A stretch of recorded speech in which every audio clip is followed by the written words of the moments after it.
यानी कि 10वीं बन रहे मुख्यमंत्री। लेकिन राजस्थान कांग्रेस एनडीए की जीत को हजम नहीं कर पा रही। पूर्व सीएम अशोक गहलोत बार बार बिहार चुनाव को हाईजैक होने का आरोप लगा रहे हैं। ये रिपोर्ट देखिए।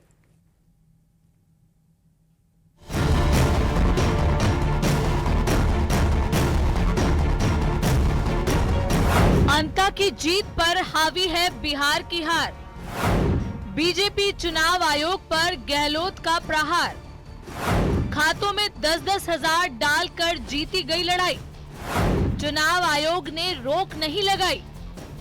ध्रुवीकरण करके जाति के नाम पे, धर्म के नाम पे राजनीति करोगे तो आप चुनाव जीत सकते हो, परंतु देश को एक अखंड रखने के लिए आपकी भूमिका जो है वो हमेशा क्वेश्चन मार्क रहेगी। यूं तो बीजेपी की नीति और नियत पर प्रदेश के पूर्व मुखिया हमेशा से हमलावर रहे हैं, लेकिन 14 नवंबर के बाद बीजेपी पर हो रहे जुबानी हमलों में कांग्रेस की बौखलाहट साफ तौर पर महसूस की जा सकती है। जी हां, अंता उपचुनाव में मिली जीत पर बिहार में मिली करारी हार का दुख हावी है। इस कदर कि न सिर्फ बीजेपी बल्कि चुनाव आयोग की कार्यशैली पर भी गंभीर सवाल उठाए जा रहे हैं।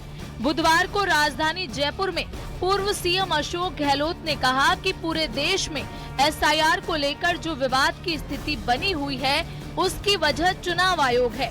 गहलोत ने आरोप लगाया कि चुनाव आयोग की नीयत शुरू से ही खराब है। राहुल गांधी जी ने इतनी मेहनत करी है, 2-3 बार प्रेस कॉन्फ्रेंस करी, बताया भी किस प्रकार से ये फर्जी वोट जोड़ रहे, असली वोट कट रहे हैं। तो चुनाव आयोग की ड्यूटी क्या थी? सिर्फ ये थी भी आप हमें लिस्ट दे दीजिए, हम इसकी जांच करवा लें, और कुछ नहीं करना था उनको। जांच करने के बाद में 15 दिन महीने पर बाद बताते था ये हमने जांच करी है, इसमें ये बात आपने ठीक बोली है, इसमें हमने पता करें, इसमें कोई गलती नहीं है। स्पष्ट रहता उनकी नीयत शुरू से खराब है। वो मिली भगत है बीजेपी से और सरकार से, जानबूझ के कंट्रोवर्सी पैदा कर रहा है, जानबूझ करके। अब ऐसा माहौल बना दे देश के अंदर कि चुनाव आयोग पे ही लोगों को संदेह होने लग गया है। बात चुनाव आयोग पर आरोप लगाने तक ही सीमित रही तो भी गनीमत थी। बिहार चुनाव में एनडीए को मिले प्रचंड बहुमत के पीछे भी गहलोत को धन बल नजर आ रहा है। गहलोत ने जयपुर में खम ठोककर कहा कि बिहार में धन बल के दम पर चुनाव जीता गया। बिहार में चुनाव चल रहे हैं, ऐसा कभी हुआ आज तक? चुनाव चल रहे हैं, कैंपेन चल रहा है, पोलिंग दिन आने वाला है। एक दिन पहले तक वहाँ पर पेंशन नहीं बढ़ती गई, जो पेंशन 400 रुपये थी वहाँ उसको 1100 रुपये कर दी गई, और वो पेंशन बढ़ती गई है 1100 रुपये करने के बाद में। और भी वहाँ कई तरह योजना में नाम मुझे पता नहीं, उन तमाम में जो पैसा गया है 2,500 रुपये गए, पता नहीं क्या गया, वो तमाम पैसा चुनाव चल रहा है और उनके खातों में जा रहा है। 10,000 रुपये महिलाओं को, 10,000 रुपये किसे कहते हैं एक महिलाओं को? चुनाव कल है, वोटिंग पोलिंग कल है, आज मेरे खाते में 10,000 आएंगे तो क्या होगा? इसका मतलब आप चुनाव में जो पैसा बढ़ता है कैश, आपने कैश की बजाय सरकारी पैसे को आपने उनके खातों में डाल दिया वोट लेने के लिए।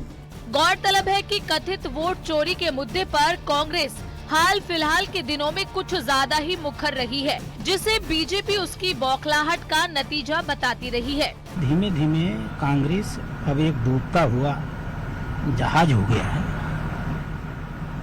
और जहाज डूबेगा तो स्वाभाविक रूप से यात्री अपनी जान की रक्षा करेंगे, इसलिए वो प्रक्रिया चल रही है। माननीय प्रधानमंत्री जी को इसका एहसास है, पूरे देश को इसका एहसास है। बिहार में मिली शर्मनाक हार को कांग्रेस स्वीकार नहीं कर पा रही है।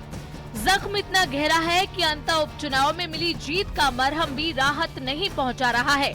Bureau report, news 18 Rajasthan.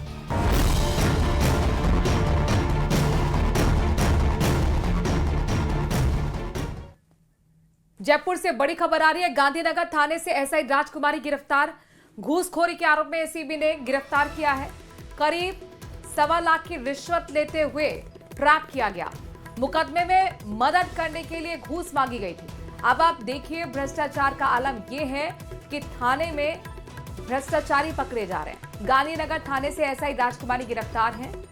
घूसखोरी के आरोप में एसीबी ने उन्हें ट्रैप किया है। 1.25 लाख की रिश्वत लेते हुए ट्रैप किया गया।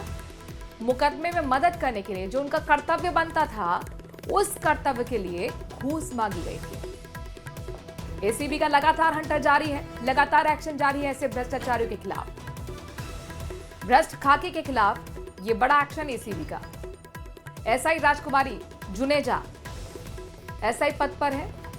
1.25 लाख की रिश्वत लेते हुए इनकी गिरफ्तारी हुई है। मुकदमे में मदद करने के लिए उन्होंने घूस मांगी थी पीड़ित से। अब गिरफ्तारी एसीबी ने की है।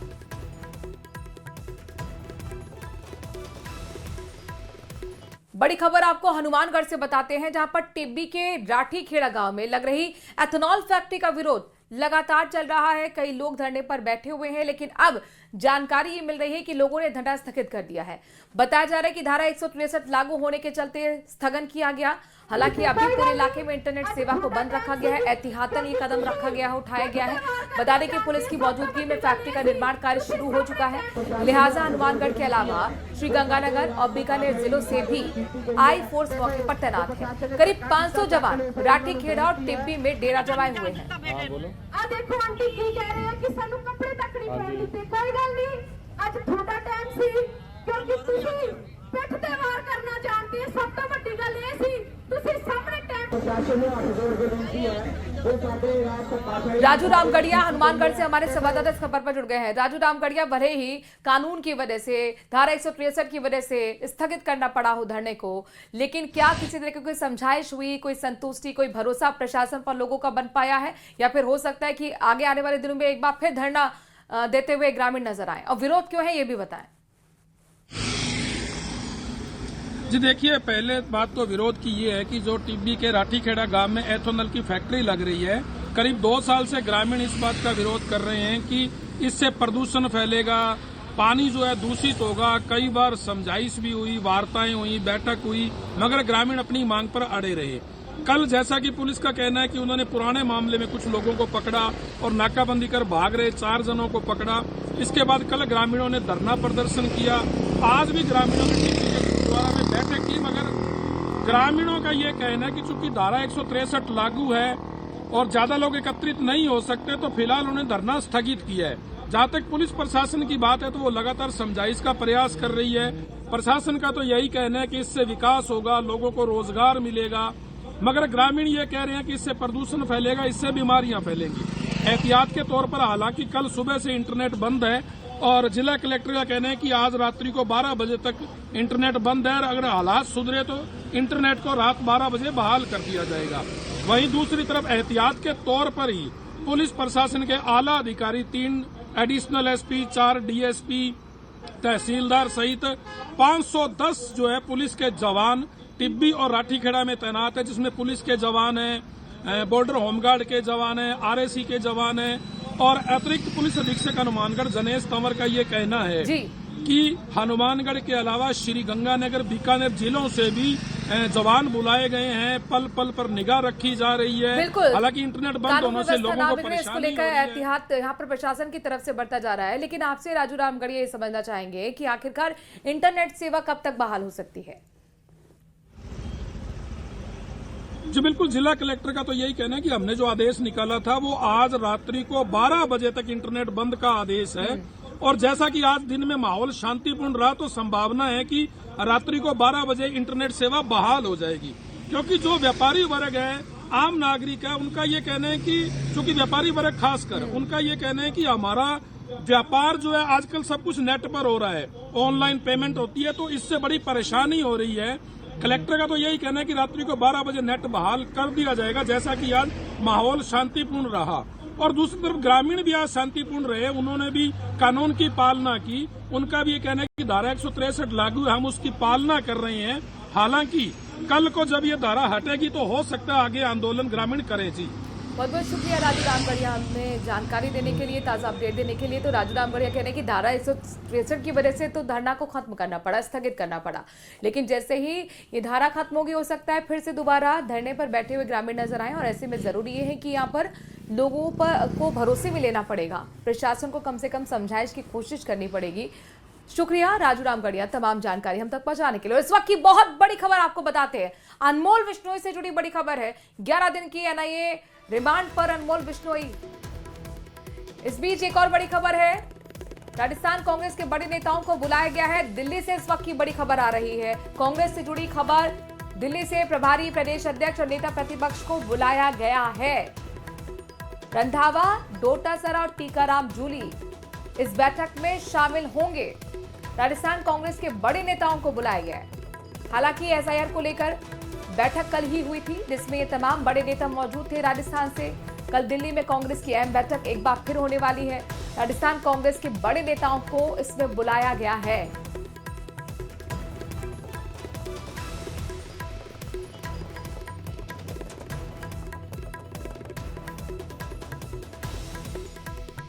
और अनमोल बिश्नोई से जुड़ी बड़ी खबर आपको बताते हैं। अनमोल बिश्नोई, जो कि लॉरेंस बिश्नोई का सगा भाई है, 11 दिन की एनआईए की रिमांड पर आ गया है। पटियाला हाउस कोर्ट ने 11 दिन की रिमांड दी। आज ही अमेरिका से भारत लाया गया है अनमोल बिश्नोई, और जाहिर तौर पर अब कई राज उगलेगा अनमोल बिश्नोई। एनआईए की इस रिमांड पर 11 दिन लगातार कई मामलों में पूछताछ उससे होनी है। बड़े बड़े मामलों में वो आरोपी है। बाबा सिद्दीकी, मूसेवाला हत्याकांड और साथ ही सलमान खान के घर के बाहर फायरिंग मामले में भी अनमोल बिश्नोई का नाम सामने आया था। अमेरिका से बैठकर वो पूरे लॉरेंस बिश्नोई के नेटवर्क को आगे बढ़ाता था, काम करता था। उसका एनआईए की गिरफ्त में आना बहुत बड़ी कामयाबी है। अब एनआईए की 11 दिन की रिमांड पर कई वो राज इस मामले में खोलने जा रहा है। तो अनमोल बिश्नोई भारत का मोस्ट वांटेड क्रिमिनल है, जिसने राजस्थान में हत्या, रंगदारी, धमकी जैसे कई बड़ी वारदात को अंजाम दिया है। जोधपुर जेल में भी बंद रहा, लेकिन जमानत मिलने के बाद वो फरार हो गया। अनमोल का राजस्थान कनेक्शन क्या है, देखिए रिपोर्ट।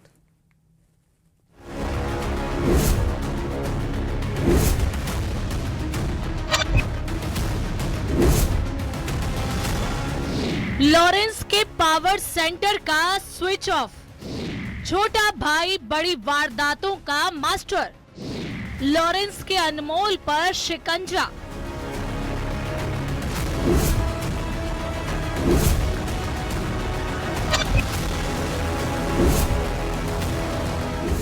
$10 लाख का इनामी, कुख्यात, भयावह, सटीक प्लानिंग करके वारदात को अंजाम देने वाला पंजाबी गायक सिद्धू मूसेवाला, बाबा सिद्दीकी, बॉलीवुड एक्टर सलमान खान के घर फायरिंग से लेकर राजस्थान में कई बड़ी वारदातों को अंजाम देने वाला लॉरेंस बिश्नोई का पावर सेंटर और उसका छोटा भाई अनमोल बिश्नोई बड़ी वारदातों का मास्टरमाइंड है।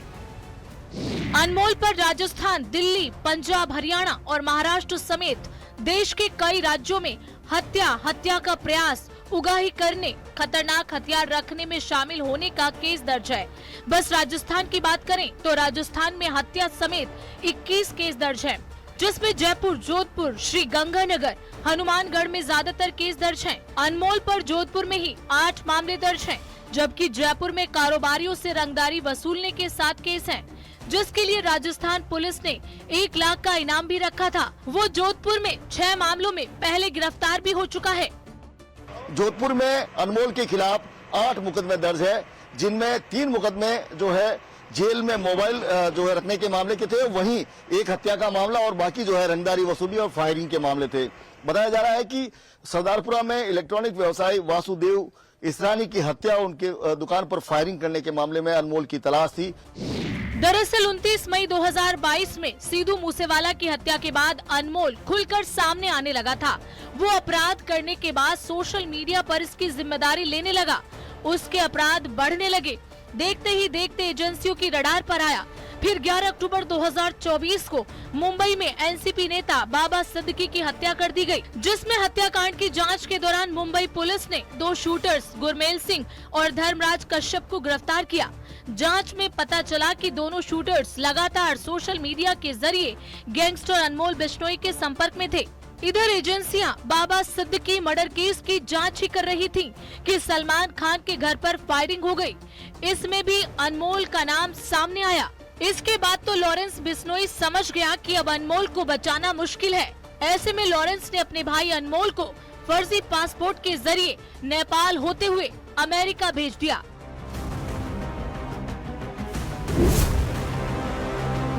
जिस पासपोर्ट के जरिए अनमोल बिश्नोई भारत छोड़कर भागा था, वो पूरी तरह से फर्जी था। उसने फर्जी पासपोर्ट में अपना नाम भानु प्रताप बताया, घर का पता हरियाणा का फरीदाबाद दिखाया गया था, माता और पिता का नाम भी गलत लिखवाया। उसके फर्जी पासपोर्ट की कॉपी भी न्यूज 18 राजस्थान के पास मौजूद है। आगे इस बात की भी जांच होगी कि आखिर वो कैसे फर्जी पासपोर्ट के जरिए भारत से कनाडा भागा और फिर अमेरिका पहुंचा। लेकिन अब अनमोल भारत लाया जा चुका है। ऐसे में सवाल उठता है कि आखिर एनआईए सबसे पहले अनमोल को किस राज्य को सौंपती है। महाराष्ट्र के अंदर बाबा सिद्दीकी मर्डर केस हो, या सलमान खान के घर पे फायरिंग का मामला हो, या पंजाब के अंदर सिद्धू मूसेवाला का मर्डर हो, या फिर राजस्थान के अंदर कई व्यापारियों से रंगदारी और वसूली का मामला हो। अब ऐसे में सवाल ये उठता है कि एनआईए सबसे पहले किस राज्य की पुलिस को अनमोल बिश्नोई को सौंपती है, क्योंकि सभी मामले गंभीर श्रेणी के अंदर दर्ज किए गए हैं। फिलहाल अनमोल से एनआईए पहले पूछताछ करेगी। उसे राजस्थान भी लाया जाएगा, जहां जोधपुर, श्रीगंगानगर, हनुमानगढ़ समेत प्रदेश में जुड़े मामलों की पूछताछ होगी। Bureau report, news 18 Rajasthan.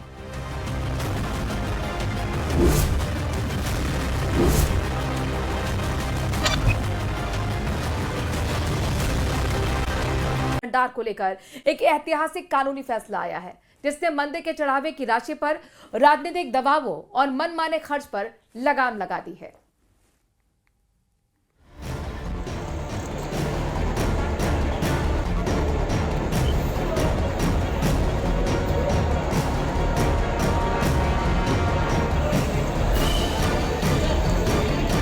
सवालिया सेठ के चढ़ावे से जुड़ा फैसला। कोर्ट ने मनमाने खर्च पर लगाई रोक। स्थानीय लोगों ने दाखिल किया वाद। चित्तौड़गढ़ के कृष्णधाम श्री सावलिया सेठ मंदिर में हर महीने निकलने वाली चढ़ावे की राशि का अब दुरुपयोग नहीं किया जा सकेगा।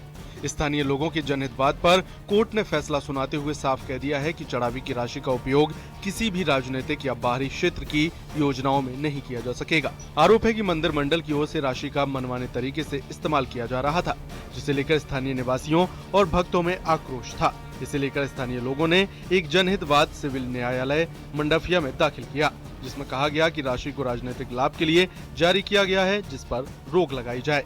अदालत ने वाद को निस्तारित करते हुए राशि जारी करने के प्रस्ताव को निरस्त किया और भविष्य में मंदिर निधि की राशि के दुरुपयोग पर स्थायी रोक लगाई। कोर्ट ने फैसले में स्पष्ट किया है कि मंदिर की संपत्ति राज्य सरकार का खजाना नहीं, मंदिर की देवता की संपत्ति है, जिसका उपयोग मनमाने तरीके से किसी राजनीतिक महत्वाकांक्षा को पूरा करने के लिए नहीं किया जा सकता है। मंदिर मंडल की ओर से अगर संपत्ति का दुरुपयोग किया जाता है तो ये व्यक्तिगत जिम्मेदारी का कृत्य होते हुए आपराधिक न्याय भंग के अपराध का गठन करता है। कोर्ट ने यह आदेश दिया कि भविष्य में भी धारा 28 के उल्लंघन के विरुद्ध कोई भी पैसा नहीं दिया जाए, नहीं तो वो कोर्ट की अवमानना माना जाएगा।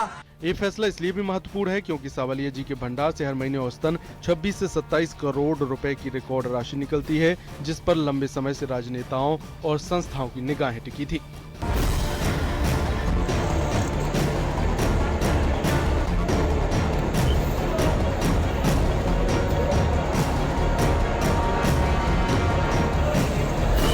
पर रोक लगा दी, जिससे यहाँ पर संस्थाओं और राजनेताओं की जिस प्रकार से राशि का दुरुपयोग करने की जो नजर बनाई हुई थी, अब उस पर अंकुश लगने की पूरी संभावना है। साथ ही साथ इस राशि का पूरी तरह से सदुपयोग किया जा सकेगा। न्यूज 18 राजस्थान, चित्तौड़गढ़। इसी के साथ एक